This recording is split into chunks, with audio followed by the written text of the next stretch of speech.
Esther 2:9c. Vayeshaneha va'et na'aroteha letov beit hanashim.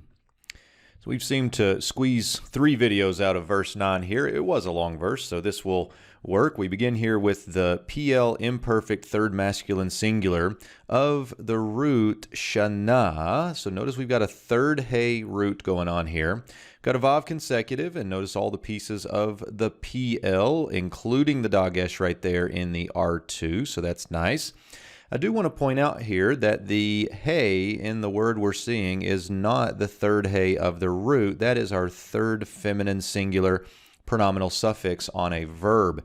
And so what we get here is, and he transferred her. He transferred her. The her being Esther, the he being Haggai in this context. Next, we get the vav of accompaniment, and the reason I say that is because we get a direct object marker, which her is already the direct object, and so he transferred her and also along with her, there's the third feminine singular suffix again, her young women. So this would be referring to the 7 young women that Haggai grouped together with her. Now, the next section, we get the lamed preposition on the word tov, or good, and then we get the house of the women.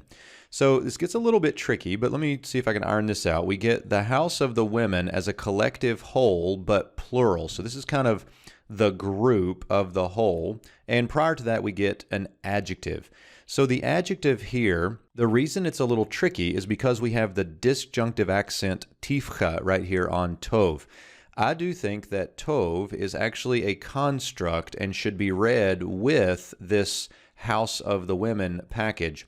Now, the reason for that is because it's a common construction for an adjective to function as a superlative when it's in front of a collective whole. So in other words, what we get is, I'm going to be goofy with this, but we get to the goodest of all of the house of the women. And of course, in good English, we're going to say to the best of all of the house of the women, or to the best place. They took the pride of place, Esther and these 7 women.